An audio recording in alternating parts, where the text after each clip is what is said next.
प्राचीन काल में कलिंग की धरती एक भीषण अकाल की चपेट में थी। कई वर्षों से वर्षा नहीं हुई थी, नदियां सूख चुकी थीं और जीव जंतु प्यास से तड़प रहे थे।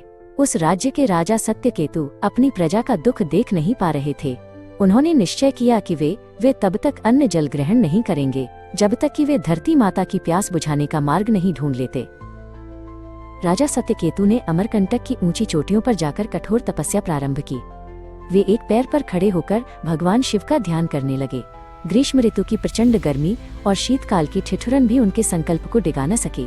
उनके तपोबल से पर्वत कांपने लगे और उनकी भक्ति की गूंज स्वर्ग तक जा पहुंची। अंततः महादेव शिव प्रसन्न हुए और राजा के सम्मुख प्रकट हुए। उनकी जटाओं से चंद्रमा की चांदनी छिटक रही थी।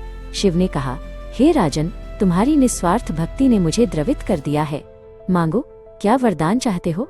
सत्यकेतु ने झुककर प्रणाम किया और केवल अपनी प्रजा के लिए जल की एक ऐसी धारा मांगी जो कभी न सूखे। महादेव ने मंद मुस्कान के साथ कहा, हे सत्यकेतु, जल का दान केवल पर्वत पुत्री देवी शैलजा ही कर सकती हैं। वे इसी पर्वत के हृदय में एक गुप्त सरोवर के रूप में निवास करती हैं। तुम्हें उनकी आराधना करनी होगी, क्योंकि वे ही इस धरती की प्यास बुझाने की शक्ति रखती हैं। इतना कहकर महादेव अंतर्ध्यान हो गए। सत्यकेतु ने अब देवी शैलजा का आह्वान किया। उनकी पुकार इतनी करुण थी कि देवी शैलजा एक दिव्य ज्योति के रूप में प्रकट हुईं। उनके चेहरे पर ममता का भाव था। राजा ने उनसे विनती की, हे माता, पृथ्वी प्यासी है, मुझे वो अमृत प्रदान करे जो कभी समाप्त न हो, ताकि मेरी संतान रूपी प्रजा जीवित रह सके। देवी शैलजा ने अपनी अंजलि से एक स्वर्ण कलश निकाला जिसमें दिव्य करुणा का जल भरा था।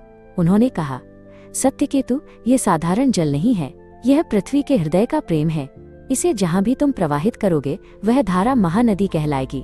जब तक मानव हृदय में करुणा जीवित रहेगी, ये नदी कभी नहीं सूखेगी। राजा सत्यकेतु ने अत्यंत सम्मान के साथ वह कलश लिया और उसे पर्वत की ढलान पर उड़ेल दिया।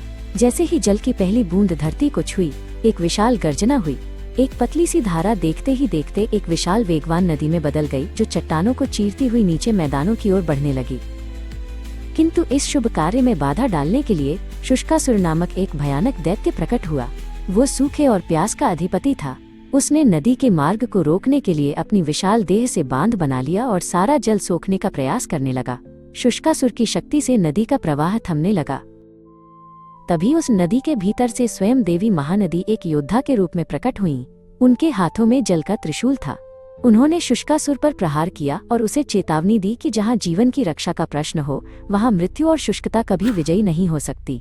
देवी ने दैत्य का अहंकार चूर चूर कर दिया और उसे पाताल भेज दिया। अंत में महानदी शांत भाव से पूरे कलिंग में बहने लगी। राजा सत्यकेतु ने देवी को प्रणाम किया।